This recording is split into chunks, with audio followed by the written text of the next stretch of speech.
देखिए, ये routine meeting है। ये एक स्टैंडिंग कमेटी बनी हुई है वाटर मैनेजमेंट के लिए, जिसमें डिफरेंट एजेंसीज के इश्यूज को देखा जाता है, सिविलियंस के इशू को देखा जाता है और हम मिल बैठ के उनको रिजॉल्व करने की कोशिश करते हैं। इस मीटिंग में जितने भी सिक्योरिटी फोर्सेस हैं, चाहे वो डिफेंस है, चाहे बीएसएफ है, चाहे सीआरपीएफ है, पुलिस है, बॉर्डर को लेके जितने भी इनके इश्यूज हैं वो टेबल पे लाए जाते हैं और सिविल एडमिनिस्ट्रेशन के लोग भी साथ में रहते हैं, ताकि हम इनको किस तरह से for the welfare of the people इनको रिजॉल्व कर पाए। आज उन्हीं इश्यूज को यहाँ डिस्कस किया गया और सॉल्यूशंस निकाली गई।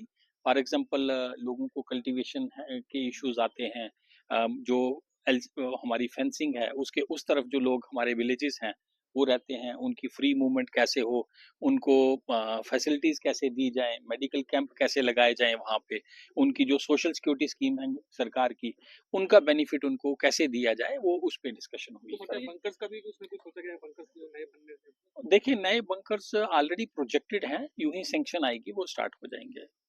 पैनिक वाला कोई इशू नहीं है, ऐसी कोई बात ही नहीं है, तो पैनिक होने वाली कौन सी बात है?